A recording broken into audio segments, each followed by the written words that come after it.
इस channel easy to learn by BK Mishra में आपका स्वागत है। और आज हम धनुष भंग के प्रकरण को आगे देखेंगे।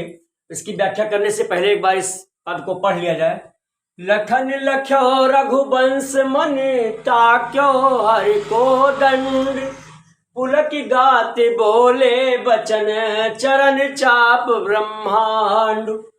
दिस कुंजरहु कमठ यही कोला, अधरहु धरन धर धीर न डोला। राम चाहे शंकर धन तोरा, अहो सजग सुन आयसु में मोरा। चाप समीप राम जब आए, नर नारी ने सुर सुकृत मनाए। सब कर संशय अरे अज्ञानु, अमंद महीपन कर अभिमानु। भृगुपति केरि गर्भ गरुआई, असुन मुनि बरन केरि कदराई। सिय कर सोच जनक पछतावा, और आनन कर दारुण दुख दावा। शंभु चाप बड़ बोहि तुपाई, और चढ़े जाई सब संगु बनाई। राम बाहुबल सिंधु अपारू, और चाहत पार नहीं को करहारू। आइए अब इस पद की व्याख्या करेंगे। लखन लख्यो रघुवंश मन ताक्यो हर को दंड। जब लखन जी ने देखा कि श्री रघुवंश मणि अर्थात श्री राम जी ने शिव जी के धनुष की ओर देखा है, तब पुलक गाते बोले बचन चरण चाप ब्रह्मांड।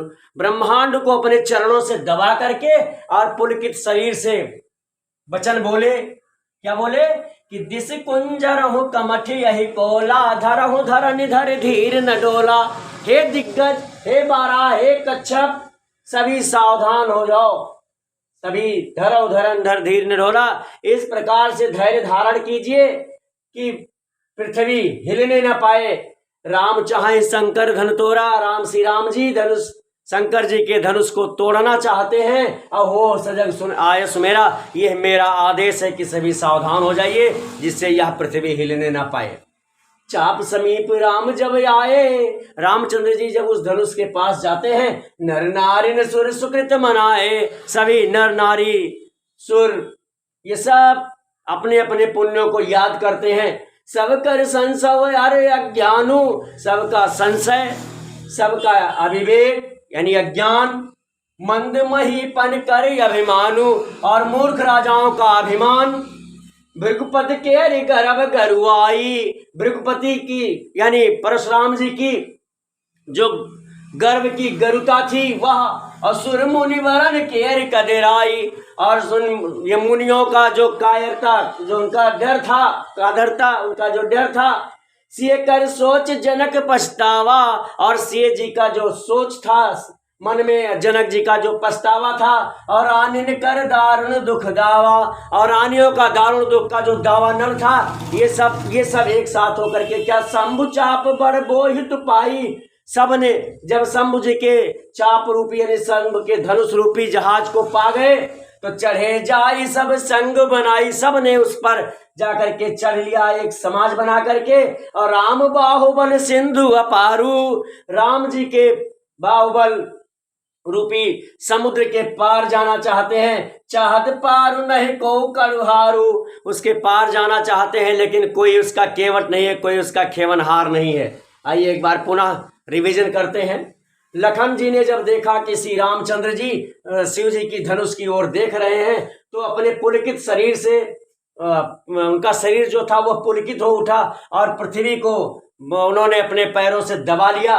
और जो दिग्गज थे, हे शेष, हे कच्छप, हे बाराह, सब धैर्य धारण कर लीजिए, क्योंकि श्री रामचंद्र जी धनुष को तोड़ना चाहते हैं। और ये मेरा आदेश है, इसे मान करके सब सजग हो जाओ, जिससे कि पृथ्वी हिलने न पाए, धरन धीर न डोला। और चाप समीप जब श्री रामचंद्र जी उस शिव जी की धनुष के पास आए, तो सभी नर नारी सुर जो भी थे, सबने अपने सुकृत्यों को याद किया।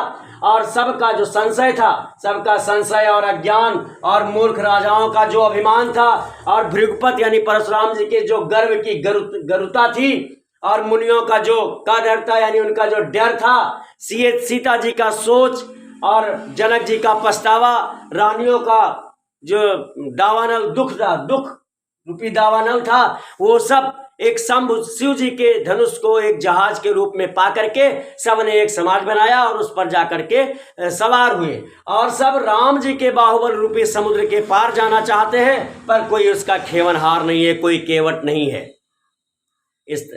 अब अगर ये पूरी कोशिश की है मैंने कि आपको अच्छी तरह से इसका अर्थ समझ में आ जाए, यदि ये समझ में आया हो तो अपने मित्रों को शेयर कर दें, उनसे मेरे चैनल को सब्सक्राइब करने को बोल दें और खुद ना किया हो तो खुद भी कर दें। और आपकी किसी भी तरह की समस्या हो, चाहे मैथमेटिक्स में, चाहे फिजिक्स के न्यूमेरिकल डेरिवेशन में, चाहे इंग्लिश के ग्रामर में, चाहे हिंदी के किसी पद या व्याकरण में, तो आप निश्चित रूप से हमारे व्हाट्सएप नंबर 9452510385 9452 510 385 पर अपनी समस्या लिखकर भेजेंगे, निदान आप तक जरूर पहुंचेगा।